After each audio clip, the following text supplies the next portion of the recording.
Qo'limdagi chinni piyola polga tushib chil-chil bo'ldi. Lekin men qimirlamasdim.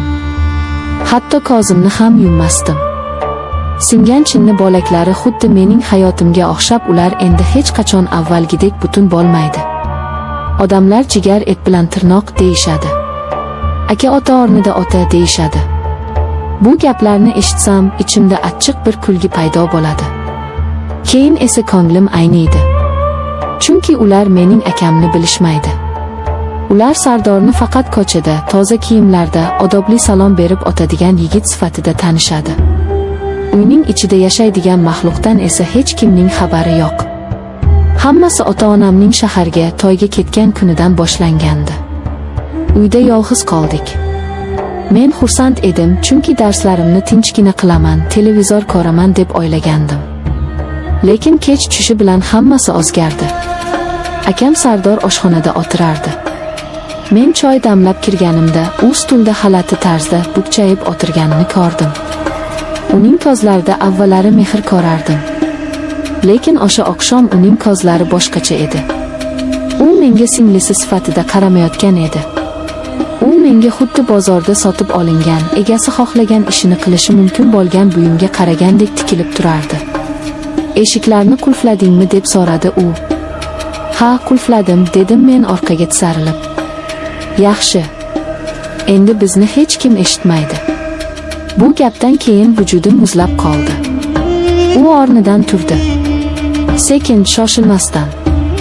Xuddi qayergadir qochib ketolmasligimni bilgandek. Men xonamga qochmoqchi bo'ldim, lekin oyoqlarim itoat etmasdi. U yaqinlashdi. Uning nafasi yuzimga urildi, tamaki va ter hidi kelardi. Bu hid haligacha burnimdan ketmaydi. Ba'zan tushlarimda shu hidni sezib uyg'onaman. Qo'rqyapsanmi? deb pichirladi u quloqimga. Uning lablari quloqimga tegindi. Men baqirmoqchi bo'ldim, lekin ovozim chiqmasdi. Xuddi tushdagi kabi bor kuching bilan qichqirmoqchi bo'lasan, u ovozing chiqmaydi. U mening qo'limdan ushladi. Qattiq. Juda qattiq. Suyaklarim qirsillab ketgandek bo'ldi. U meni sudrab mehmonxonaga olib kirdi. O'sha kecha vaqt to'xtab qoldi. Soatlar daqiqalarga, daqiqalar soniyalarga, soniyalar esa asrlarga cho'zildi. U meni urmadi. Yo'q, kaltaklash bu jismoniy og'riq, u o'tib ketadi, ko'karadi va tuzaladi. U qilgan ish esa ruhimni parchalab tashladi. U meni o'yinchoq qildi. U meni xonaning o'rtasiga o'tkazib qo'ydi va o'zi divanga cho'zildi. Qo'lida pichoq bor edi. U pichoqni o'ynar, uning yaltirashini tomosha qilardi. Agar qimirlasang, dedi u xotirjam ohangda, nima bo'lishini tasavvur ham qilolmaysan. Men qimirlamadim. Hatto nafas olishga qo'rqardim. U soatlab menga tikilib o'tirdi. Shunchaki tikilib. Ba'zan kulib qo'yardi. U kulgida insoniylik yo'q edi. U mening qo'rquvimdan, titrashimdan, ko'zlarimdagi dahshatdan huzur olardi. Keyin u yaqinlashdi. Men ko'zlarimni yumib oldim. U mening sochlarimni siladi. Bu silashda mehr yo'q edi. Bu ilonning o'z oljasini boqishidan oldingi harakatiga o'xshardi. U meni majburlab jirkanch so'zlarni aytishimni talab qildi. Meni sevishingni ayt, dedi u. Men yig'lab boshimni chayqadim. U esa sochimdan tortib yuzimni o'ziga qaratdi. Tong otguncha u meni qo'yib yubormadi. Har safar ko'zim ilinishiga sal qolsa, u meni turtib uyg'otar, hali tugamadi derdi. U men bilan mushuk sichqon o'ynardi. Men hammomga qochib kirib, eshikni qulflab olganimda, u eshikni buzgudek bo'lib tepdi. Keyin esa birdan tinchlandi va eshik ortida turib, past ovozda gapira boshladi. Baribir chiqasan-ku. Men shu yerdaman.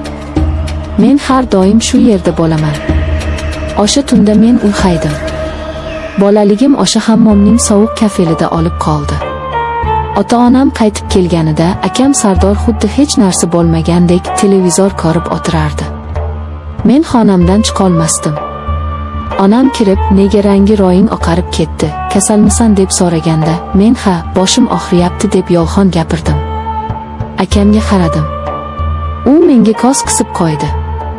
O'sha ondayoq tushundimki, men endi bu uyda xavfsiz emasman. Men hech kimga indamadim. Qanday aytaman? Akam menga tegajonlik qildi, meni tuni bilan qiynadi deymanmi? O'zbekchilik, or nomus, sharmandalik. Bu narsalar meni og'zimni tikib tashlagan edi. Oylar o'tdi. Men o'z xonamga qulflanib oladigan odat chiqardim. Eshigimga stul tirab uxlaydigan bo'ldim.